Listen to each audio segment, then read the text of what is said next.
Hermanos amados, la presencia de Dios es algo maravilloso. Amén. Yo les quiero decir algo. Yo siempre, cuando estaba en Venezuela, una de las cosas que más me gustaba y me gustaba conocer de México era el Estadio Azteca. ¿Por qué? Porque es un estadio icónico en el mundo. Y el día que yo llego acá a México, yo siempre tenía la curiosidad de ir al Estadio Azteca. Y un día un joven de la iglesia, ya de la segunda iglesia de Nazareno en la Ciudad de México, me dice: pastor, quiero que me acompañe al Estadio Azteca. Lo único malo fue que me llevó a ver un juego de Cruz Azul, nada más. Eso fue lo único malo, ¿no? Pero el día que entré y estuve allí, y yo siempre decía: no, seguramente me va a poner allá arriba, donde los jugadores se ven pequeñitos, ¿no? Y no fue así, hermanos. Me puso justamente detrás, justo detrás de la arquería donde Diego Armando Maradona anotó el gol con la mano de Dios, con la supuesta mano de Dios en 1986. Y para mí fue de verdad muy icónico estar ese día. Tengo algunas fotos por ahí que guardo de ese momento. Y estar tan cerca me encantó. Podía ver los jugadores y podía ver todo el juego de manera cercana. Estaba yo simplemente en la segunda fila. Y créanme que para mí fue una experiencia muy bonita que recuerdo. Es que siempre estar cerca de algo siempre te dará una mejor perspectiva. Hermano, y cuando tú estás cerca de Dios, créeme que siempre vas a ver y vas a vivir como Dios quiere que vivas.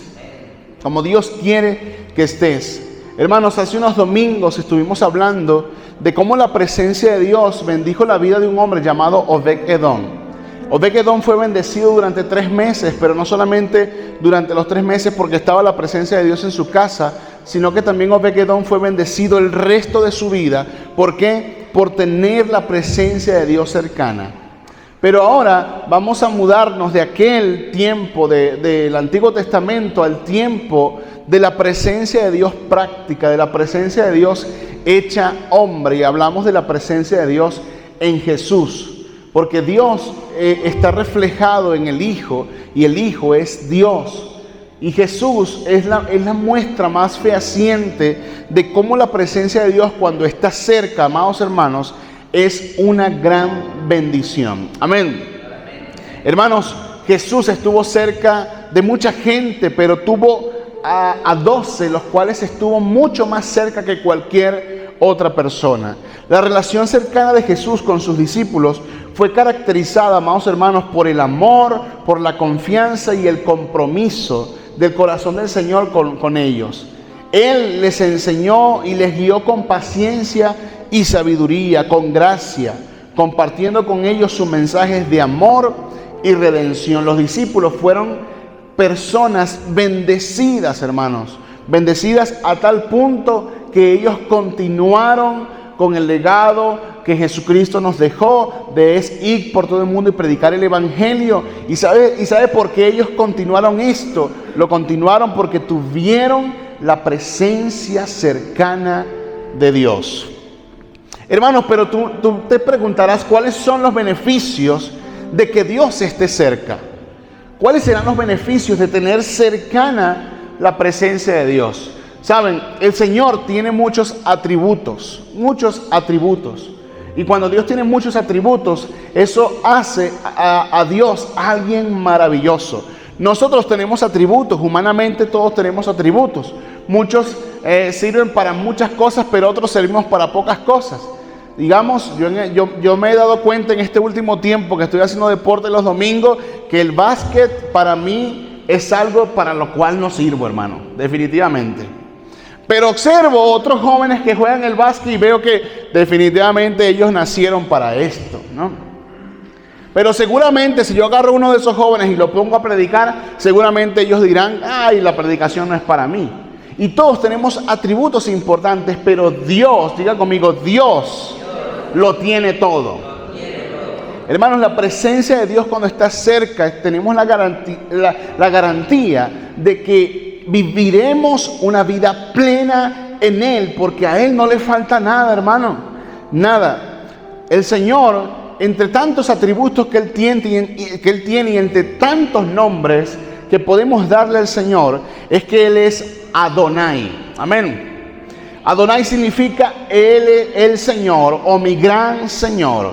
El Señor, dice la palabra de Dios, que Él es Elión. Elión significa que Él es Dios altísimo. Hermano, y desde las alturas todos podemos ver y nada se le escapa al Señor. El Señor es Elohim, que significa que Dios es creador. Él es el que hizo todas las cosas. Las Escrituras también nos dicen que Él es Olán. Olán significa que Él es Dios eterno. Hermano, en Él comenzó todo, en Él terminará todo. Él es eterno, Él está prolongado. Nosotros vivimos un tiempo pequeño, Él es eterno.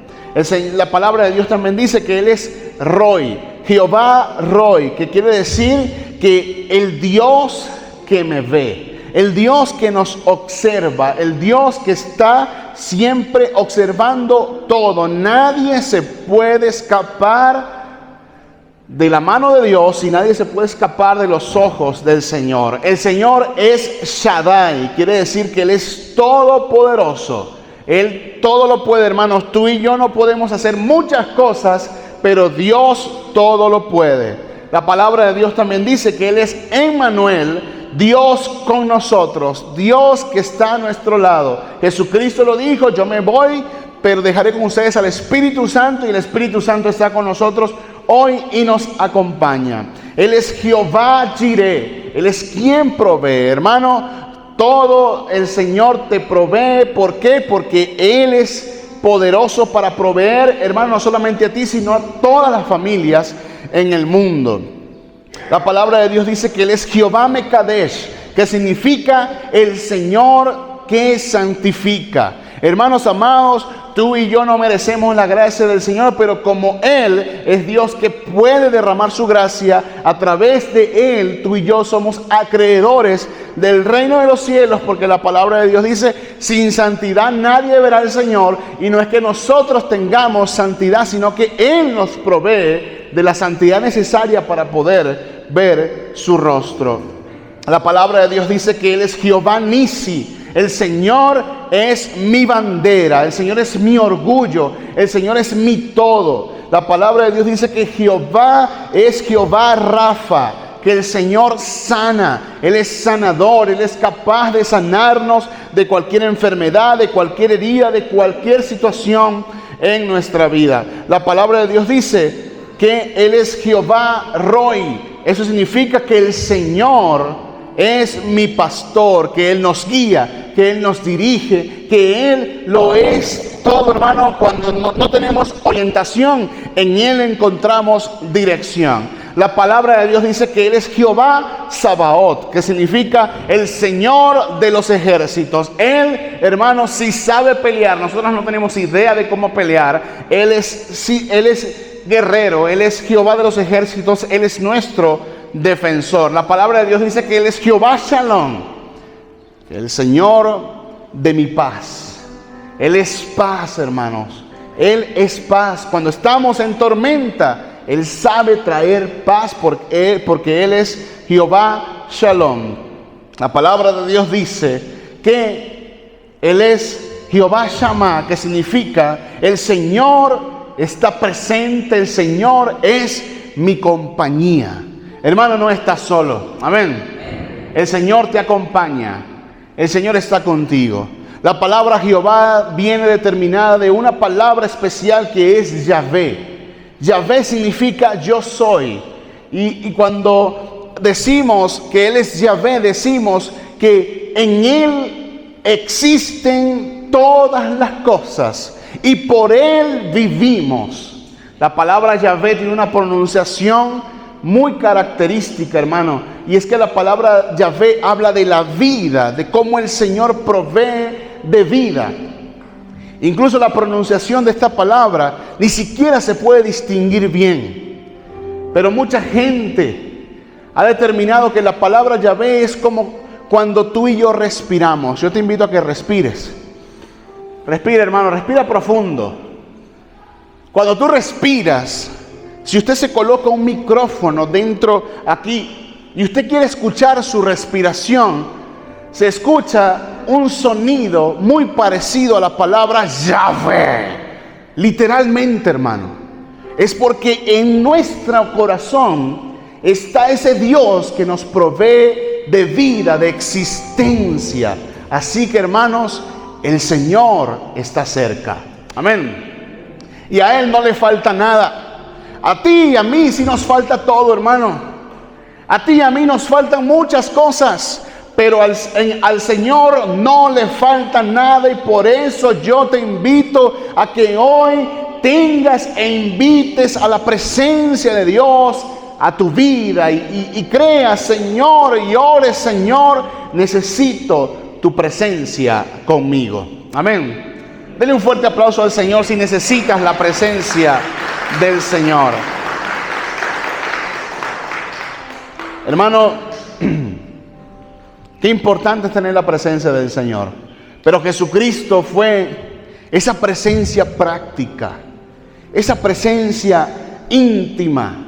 Jesucristo fue para nosotros y es para nosotros, amados hermanos, el mayor ejemplo de cómo la presencia de Dios puede estar cerca de nosotros. Vemos en muchas facetas a Jesús, pero una de las mejores facetas y momentos de Jesús, y ese Jesús cercano, es en el momento cuando Jesús estaba a punto de ir a su pasión y a su muerte.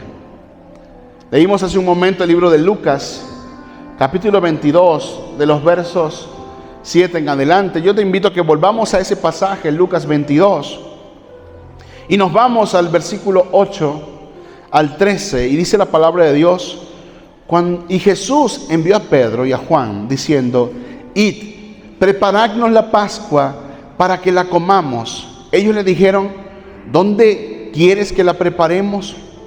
Él les dijo: he aquí, al entrar en la ciudad, os saldrá al encuentro un hombre que lleva un cántaro de agua. Seguidle hasta la casa donde entrare, y decid al padre de la familia: el maestro te dice, ¿dónde está el aposento donde he de comer la Pascua con mis discípulos?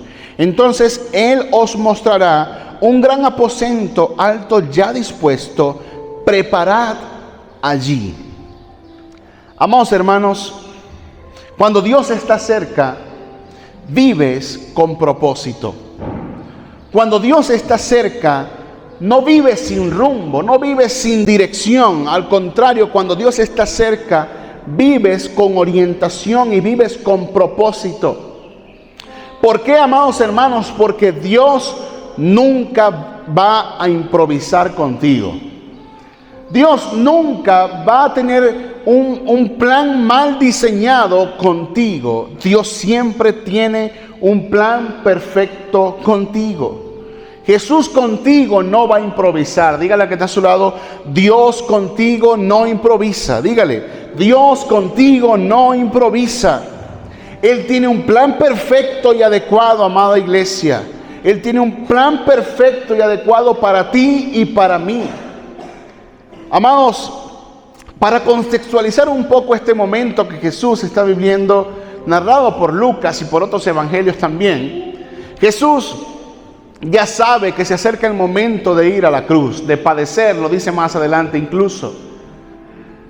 Pero justamente en el tiempo de la Pascua. ¿Y por qué en el tiempo de la Pascua? Recordemos que el tiempo de la Pascua era ese momento en el cual se celebraba cuando el pueblo de Israel, en el tiempo de Moisés, había salido de Egipto y había obtenido la libertad. La libertad. Y el pueblo de Dios para ese momento celebraba esta fiesta. La Pascua, hermano, no se podía celebrar en casa. Ejemplo, si la Pascua se celebrara en Guajuapan de León y usted vive, ejemplo, en Tlaxiaco, usted no podía celebrar la Pascua en Tlaxiaco. Usted tenía que venir hasta Jerusalén, porque era en Jerusalén donde se celebraba la Pascua del Señor, que significaba la libertad del pueblo de Dios. Y Jesús sabía, Jesús tenía entendido claramente de que esa era la última Pascua para celebrar. ¿Por qué? Porque ya no era necesario pensar en aquella libertad de Moisés, sino porque Él iba a ser el Cordero sacrificado. Y a partir de ahí, tú y yo tendríamos libertad. Amén. Libertad. Y entonces Jesús se adelantó. Hermanos, entendamos un poco. Imaginemos que toda Oaxaca, solamente hablemos de Oaxaca, o hablemos de México, que todo México venga a Guajuapan de León a pasar una fiesta, que vengan a las ferias que vienen pronto, ¿no? Hermano, ¿usted cree que Guajuapan de León tiene la capacidad hotelera, hablando de hoteles, y de hospedaje para atender a toda una nación? Imposible. Hermano, ni que pongamos 3 en cada cama de la casa de los guajuapeños. Es imposible. Pero algo así sucedía en Jerusalén. Jerusalén recibía toda la nación de Israel. Y mucha gente en el tiempo de Pascua, cuando llegaba, no ubicaba a tiempo su hospedaje. Y por lo tanto, en el tiempo de Pascua había mucha gente durmiendo en las calles. En las calles porque no alcanzaban los hospedajes. Y no era que no podía pagar la gente, porque en el tiempo de Pascua los hoteleros y la gente que ofreció hospedaje, todo el hospedaje era gratis. Solamente había que traer comida para entregar a la casa donde te ibas a hospedar. Nada más. Y no era una obligación, porque se venía a celebrar la libertad. Y como se venía a celebrar la libertad, no había que cobrar nada. Nada había que cobrar. Pero ¿qué había que hacer? Había que reservar con tiempo un lugar para poder pasar la Pascua tranquilamente. ¿Y qué hizo Jesús, amados hermanos? Jesús le dice a Pedro, vete a preparar la Pascua. Cuando dice vete a preparar la Pascua, lo mandó a buscar el cordero que se iba a sacrificar, llevarlo al templo, ofrecerlo al templo. En el templo era quemado, luego lo tomaban del templo y lo llevaban al lugar de la mesa donde iban a comer. Esa era la tarea de Pedro. Pero Pedro le pregunta, Señor, ¿pero dónde vamos a celebrar la Pascua? Y el Señor tenía todo planificado. Pero no solamente el Señor tenía todo planificado de que apartó un lugarcito, no apartó un lugarcito, hermanos. El Señor apartó el mejor lugar. Porque dice la palabra del Señor, versículo 11, estamos en Lucas 22, hermanos. Versículo 11 dice, y decía al padre de familia de esa casa, el maestro te dice, ¿dónde está el aposento que he de comer la Pascua con mis discípulos? Que dice, entonces él os mostrará un gran aposento alto ya dispuesto. El Señor lo tenía todo preparado. Hermanos, los aposentos altos en tiempo de Pascua eran muy difícil de conseguir. Por lo general, los aposentos altos eran la parte de arriba de una casa. En la parte de arriba, aquí estaba la casa y la gente disponía el aposento alto para los visitantes en tiempo de fiesta. Pero el Señor no apartó un aposento alto. La palabra dice un gran aposento alto. Quiere decir que el Señor apartó el mejor lugar para sus discípulos. El Señor, hermanos amados, no solamente no improvisa contigo. Él no improvisa contigo. Él no se equivoca, hermanos, contigo. Él tiene un plan perfecto, sino que también el Señor te quiere dar lo mejor de lo mejor. Amén. Él quiere darte lo mejor de lo mejor. Vámonos al libro de Jeremías, capítulo 29. Versículo 11. Aquí encontramos, hermanos, principios de Jesús llevados a la práctica. Jeremías 29:11 dice, porque yo sé los pensamientos que tengo acerca de vosotros, dice Jehová, pensamientos de paz y no de mal, para daros el fin que esperáis. ¿Cómo inicia, hermanos, este verso? Dice, porque ¿qué? Porque yo sé. El Señor no dice, porque yo tengo una idea, porque yo me imagino.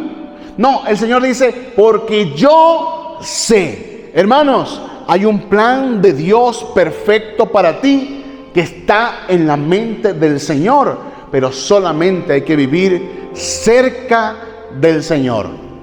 Porque Él ya conoce cuál es tu plan, Él conoce cuál es tu propósito, pero necesitamos vivir cercanos a la presencia del Señor.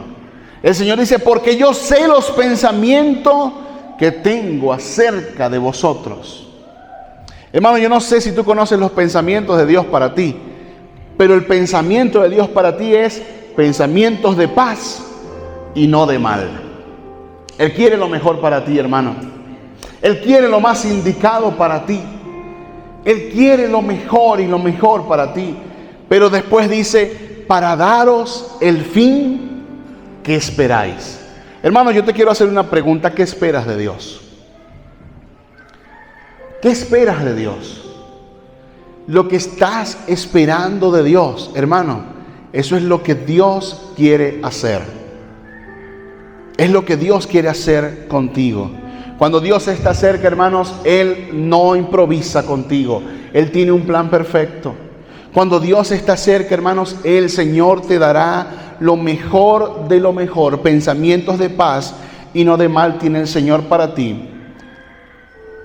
Pero diga conmigo, cuando Dios está cerca, voy a obedecer. Hermanos, el Señor dice que habló con Pedro y le dijo, Pedro, vas a ver a un hombre cargando un cántaro de agua, síguelo a la casa donde él entrare. Allí pregunta al jefe de la casa, ¿dónde está el aposento alto? Y allí vas a preparar la Pascua. ¿Qué hizo Pedro al recibir todas estas instrucciones? Versículo 13, hermanos, de Lucas 22. Versículo 13 de Lucas 22 dice, fueron pues y hallaron como les había dicho y prepararon la Pascua. Hermanos, cuando la presencia de Dios está cerca, tenemos dirección en todos los sentidos. El Señor le dijo a Pedro, ve y hallarás un hombre cargando un cántaro de agua. Solamente con esa señal era un indicativo de que el Señor había preparado todo de manera minuciosa y de manera correcta. ¿Sabe por qué? Porque en aquel tiempo los hombres no cargaban cántaros de agua. Las mujeres eran las que cargaban cántaros de agua. Si recuerda la historia de la mujer samaritana. Ella estaba buscando agua y tenía un cántaro de agua porque eran las mujeres que se encargaban de buscar el agua. El hombre, la única manera de que el hombre buscara agua para su casa era porque la mujer había fallecido. Y cuando ellos, al observar a un hombre cargando un cántaro de agua, ellos se iban a guiar rápidamente porque no era nada común ver a un hombre cargando un cántaro de agua. Y el Señor les había dado dirección y ese hombre les dirigió al lugar correcto. Pero algo que hicieron Pedro es que obedeció. Hermanos, a veces cuando sentimos que nos cuesta obedecer al Señor, es porque probablemente no estamos tan cerca del Señor. Cuando el Señor nos indica que debemos ser humildes, cuando el Señor nos indica que debemos callar cuando hay injusticia, a veces cuesta, pero hay que obedecer. Amén. Necesitamos obedecer al Señor. Hermanos, cuando más cerca esté el Señor de ti, más obediente vas a ser. La palabra de Dios dice en Juan 14, 23. Juan 14, 23 dice, respondió Jesús y le dijo, el que me ama, mi palabra guardará. Y mi Padre le amará y vendremos a Él y haremos morada con Él. Hermano, ¿quieres tener cerca a Dios? Levante la mano el que desee tener cerca a Dios. Amén. Queremos tener cerca a Dios. Entonces, amados hermanos, debemos obedecer. Porque mientras más obedientes somos, la palabra de Dios lo acaba de decir, el que me ama mi palabra guardará y mi Padre le amará. Y después que dice, y vendremos a Él y haremos morada con Él. Mientras más obedezcas al Señor, más cerca estará el Señor de ti. Más cercana estará la presencia del Señor en ti. Pero también tienes que saber algo, amado hermano. El Señor anhela verte. El Señor anhela verte. El Señor anhela estar contigo, cercano contigo. El Señor quiere que tú le busques a diario porque el Señor anhela verte.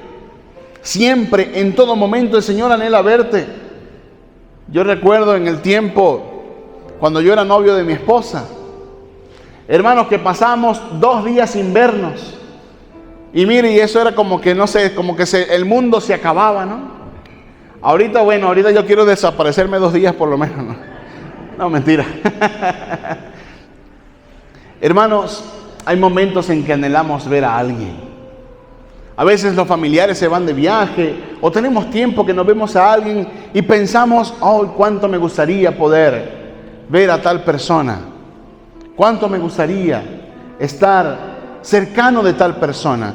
Pues déjame decirte que el Señor te anhela siempre. Siempre. Vámonos nuevamente al libro de Lucas, amados hermanos. Capítulo 22. Ahora los versos 14 y 15. Lucas 22, ahora los versos 14 y 15, dice la palabra del Señor: cuando era la hora, se sentó a la mesa con él los apóstoles. Versículo 15 dice: y les dijo, cuánto he deseado comer con vosotros esta Pascua antes que padezca. Hermanos, este es el último momento de paz antes de la crucifixión del Señor, que el Señor va a tener con sus discípulos. Porque a partir de este momento comienza este momento tan difícil. El Señor de esta cena se fue allá al Getsemaní, al lugar donde estaba orando, temblando de miedo. Este era el último momento de tranquilidad, porque después de aquí el Señor sabía que venía algo muy difícil a su vida. Algo muy complejo a su vida. Amados, yo te quiero hacer una pregunta y quiero que tú te respondas a ti mismo. ¿Qué pasaría por tu mente si solamente te quedan horas de vida? Si te dicen, usted nada más va a vivir 24 horas. Usted no va a vivir más de 24 horas. ¿Qué pasaría por tu mente? ¿A quién te gustaría ver por última vez? ¿Con quién te gustaría tratar por última vez? Jesucristo sabía que le quedaban horas de vida, nada más. Y Él anhelaba estar con los que amaba. El Señor anhela verte, hermano, en todo momento.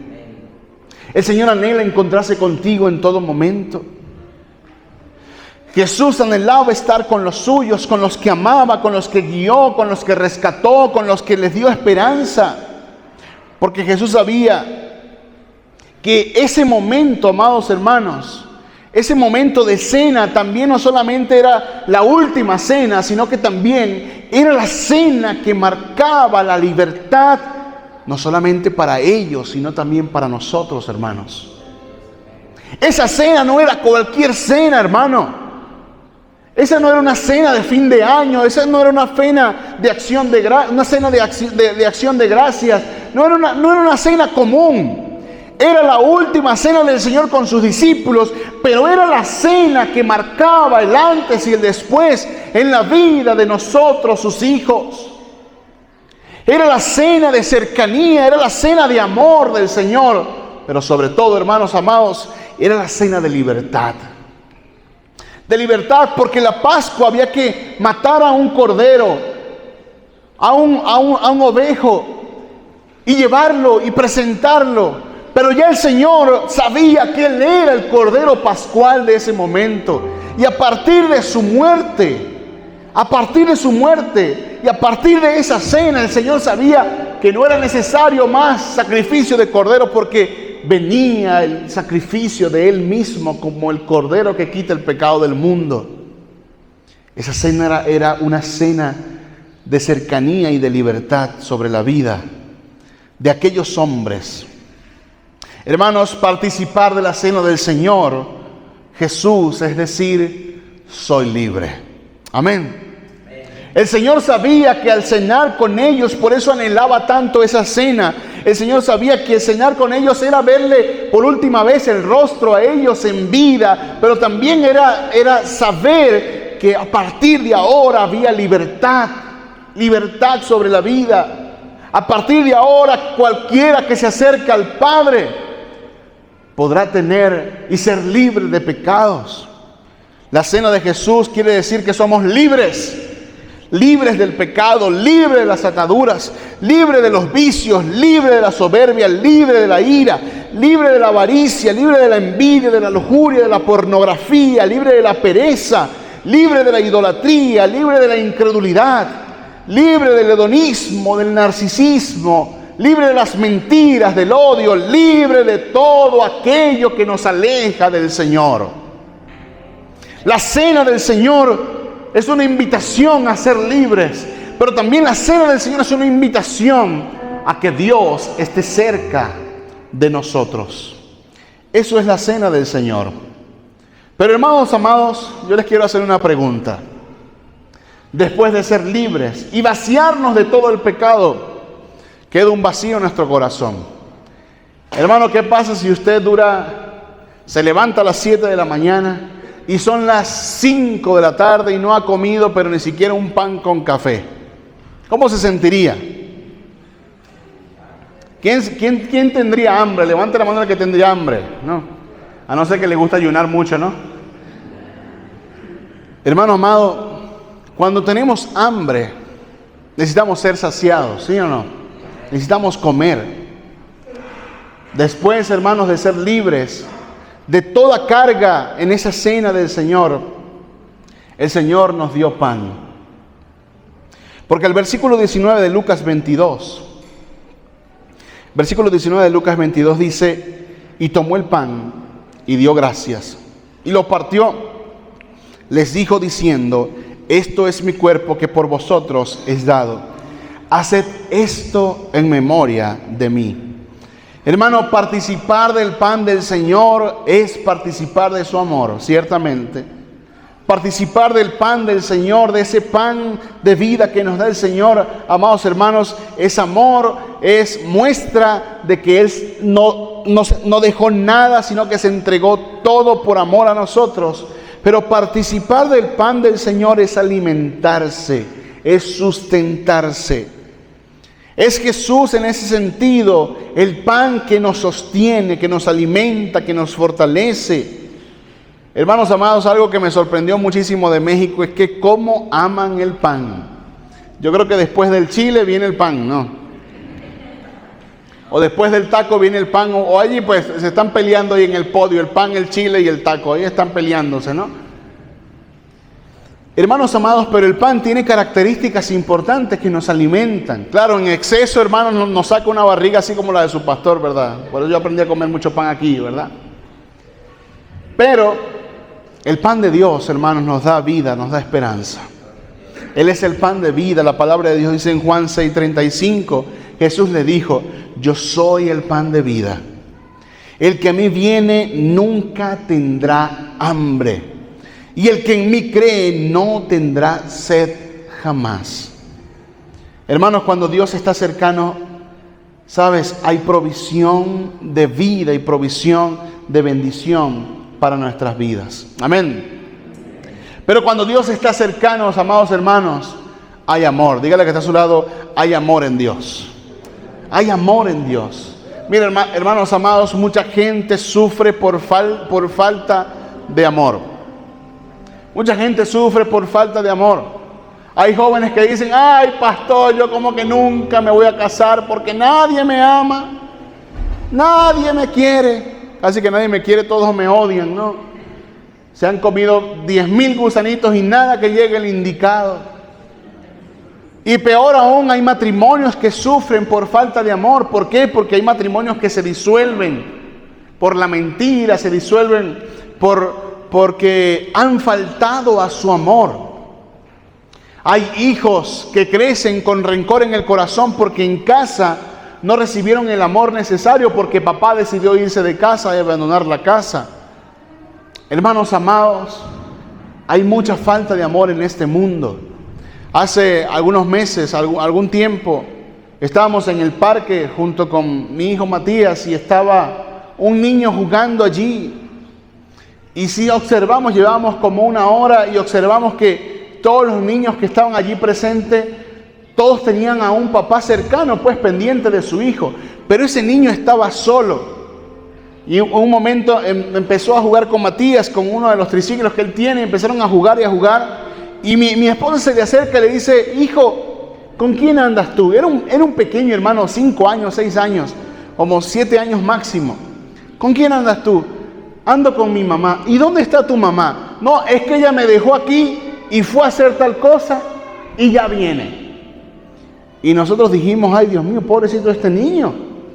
¿Y cómo la mamá lo deja así? Y después vemos que llega una señora con otra señora y el niño se nos acerca y nos dice: aquella es mi mamá. Y la señora lo mira y se va para allá, y cuando vemos eran 2 señoras que se amaban mucho y se querían mucho, porque empezaron a caerse a besos después por allá, y nosotros, Dios mío, Padre. Y mi esposa siguió conversando con él, y llegó un momento en que el niño se acerca a mi esposa y la abraza. Y yo me quedo mirándola: ¿y por qué te abrazó? No sé, y mi esposa lo abrazó también. Hermanos amados, el niño dejó de jugar y se quedó abrazado con mi esposa como por 20 minutos. Y nosotros quedamos así sorprendidos. ¿Por qué él hacía eso? En eso la mamá ya se iba. Le hace un chiflido, le chifló y le dijo: vente, vámonos. Y se fue el niño. ¿Qué faltaba allí, hermano? Amor. Amor, nada más. Y dígame decirte algo, amado hermano: no hay mejor amor que el de Jesús. No existe mejor amor que el de nuestro Padre Celestial. Versículo 20, y terminamos con esto, dice: de igual manera, después que hubo cenado, tomó la copa diciendo: esta copa es el nuevo pacto en mi sangre. Hermanos, el vino en el pensamiento hebreo representa el amor. El vino, amados hermanos, es el signo de amor entre esposos. Hermano amado, cuando un hombre, ejemplo, que aquí se quieran casar algunos muchachos, cuando un hombre tenía una novia y ya había decidido casarse, no se hacía como en estos tiempos, que cuando alguien quiere casarse va, busca un anillo, compra un anillo, lo pone en un estuchito, se arrodilla, en qué sé yo, espera un momento especial en la playa, qué sé yo, en cualquier lugar especial, se arrodilla y muestra el anillo y le dice: ¿quieres casarte conmigo? Eso es algo muy de estos tiempos. En los tiempos de Jesús no era así. Cuando un joven quería casarse, no iba directamente a la joven, a la novia, se iba a que su papá de él, pues, se iba y le decía: papá, te tengo una noticia. ¿Cuál es la noticia, hijo? Me quiero casar y tengo la persona indicada para casarme. ¿Sabe qué hacía el papá? El papá se iba y buscaba el mejor vino de la casa, el mejor vino que el padre podía tener en su casa. Agarraba una copa y la llenaba. Y mientras él la llenaba, le decía: ahora puedes ir a buscar a tu novia para que puedas ofrecerle la copa. Cuando él buscaba a su novia, ya la copa estaba servida porque su papá la había servido. La copa de su mejor casa.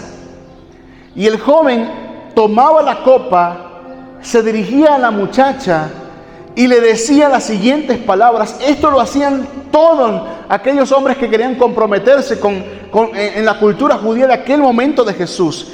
Agarraba la copa de su padre que le daba y se la mostraba a la joven y le decía: esta es la copa del nuevo pacto que haremos tú y yo. Esa es la copa del nuevo pacto entre tú y yo. Y a partir de ese momento, la joven tenía 2 opciones: tomar la copa y beber, o decir: no puedo tomar la copa. No estoy preparada para tomar la copa todavía. En pocas palabras decía: no estoy preparada para el nuevo pacto contigo. ¿Qué dijo Jesús, hermanos, en el versículo 20? De igual manera, después que hubo cenado, tomó la copa diciendo: esta copa es el nuevo pacto en mi sangre que por vosotros se derrama. ¿Qué está haciendo Jesús con nosotros, hermanos? ¿Qué hizo Jesús en esa cena? Jesús dijo, el pacto anterior ha acabado. A partir de ahora comencemos un nuevo pacto. Tener cercano al Señor Jesús, hermanos amados, es tener amor, pero también es tener una propuesta de amor eterno. Amén. Te invito a que te pongas de pie, hermano.